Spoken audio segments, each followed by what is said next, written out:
پتہ ہے کیا، ہم کبھی کبھی یہ سوچتے ہیں کہ ہمیں کس طرح پتہ لگے گا کہ اللہ ہم سے راضی ہے یا نہیں، اور دل میں تھک ہار کے بار بار یہی خیال آتا ہے کہ میں اتنی عبادت کرتا ہوں، کیا یہ میری عبادات اللہ قبول کرتا ہے یا نہیں۔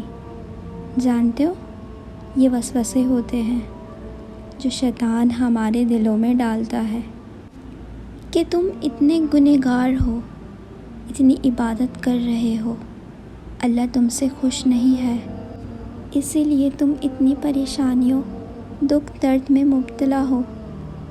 بس یہ عجیب عجیب خیالوں کے ساتھ ہم مایوس ہو جاتے ہیں اور نماز میں دل لگانا چھوڑ دیتے ہیں۔ جانتے ہو، یہی چیز ہم غلط کرتے ہیں۔ تو آج میں آپ کو اللہ کے راضی ہونے کی کچھ خاص نشانیاں بتاتی ہوں۔ جب اللہ آپ سے راضی ہوتا ہے نا، تو وہ آپ کا دل عبادات، نمازوں اور اچھے کاموں میں لگا دیتا ہے۔ اگر تم کو اللہ کا قرب حاصل ہو جائے تو سمجھ لو کہ اللہ تم سے راضی ہے، اور اگر دنیا کی آسائشوں سے زیادہ تمہارا دل نماز میں لگنے لگے تو اس کا یہی مطلب ہے کہ اللہ تم سے راضی ہے۔ بے شک دلوں کا سکون تو اللہ کی یاد میں ہے۔ جب تمہارے سامنے گناہ کرنے کا پورا موقع ہو لیکن تم اللہ کے ڈر سے گناہ نہ کرو تو سمجھ لو کہ اللہ تم سے راضی ہے اور وہ تمہیں گناہوں سے دور کر رہا ہے۔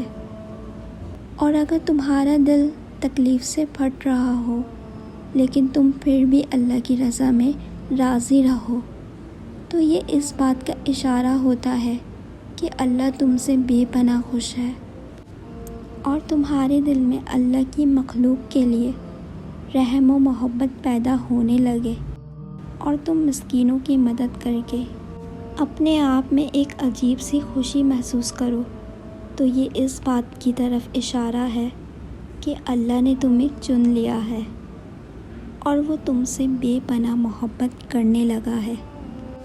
اور اگر تم اپنے آپ کو آزمائشوں میں گھرا دیکھو تو اس کا یہ مطلب نہیں کہ اللہ تم سے ناراض ہے، بلکہ وہ تو چاہتا ہے کہ تم اس کو بار بار پکارو، اور یہ بھی اللہ کے راضی ہو جانے کی اہم نشانی ہے کہ اس نے تمہیں دعاؤں کی توفیق دی ہے کہ بار بار تم اس کو پکارو۔